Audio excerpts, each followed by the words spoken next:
ഷാർജയിൽ കൊല്ലം സ്വദേശി അതുല്യ ആത്മഹത്യ ചെയ്ത സംഭവത്തിൽ നാട്ടിലെത്തിയ ഭർത്താവ് സതീഷിനെ വിമാനത്താവളത്തിൽ വെച്ച് ഇമിഗ്രേഷൻ വിഭാഗം കസ്റ്റഡിയിലെടുത്തു.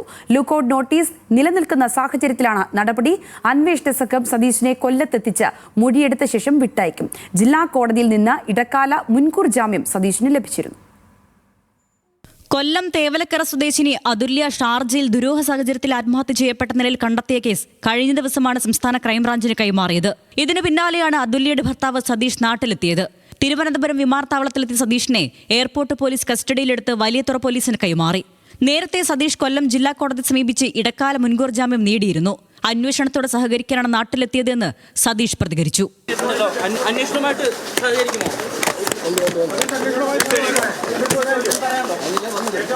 2 ലക്ഷം രൂപ ആൾജാമ്യത്തിലും അന്വേഷണത്തോട് സഹകരിക്കാമെന്ന ഉറപ്പിന്മേലുമാണ് ജാമ്യമെന്ന് സതീഷിന്റെ അഭിഭാഷകൻ വ്യക്തമാക്കി.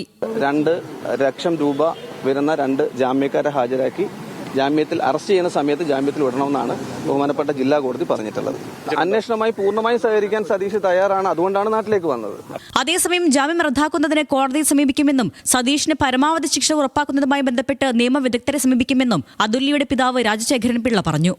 പോലീസ് ഇനിയിപ്പോൾ ഇതിന്റെ അന്വേഷണ ഇവന് ജാമ്യം കൊടുക്കാതെ അവന്റെ ജാമ്യം റദ്ദാക്കി അകത്തിടണമെന്ന് എൻ്റെ ഒരു അഭിപ്രായം.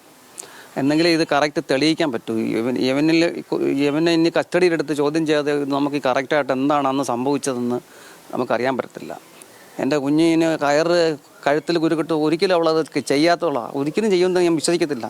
സതീഷിന്റെ വിശദമായ മൊഴി ക്രൈംബ്രാഞ്ച് ഉടൻ രേഖപ്പെടുത്തും. ഇതിനായുള്ള നടപടിക്രമങ്ങൾ അന്വേഷണ സംഘം ആരംഭിച്ചു. അതുല്യയെ മർദ്ദിക്കുന്നതായിട്ടുള്ള ദൃശ്യങ്ങളാണ് കേസിലെ പ്രധാന തെളിവ്. ന്യൂസ് മലയാളം, കൊല്ലം.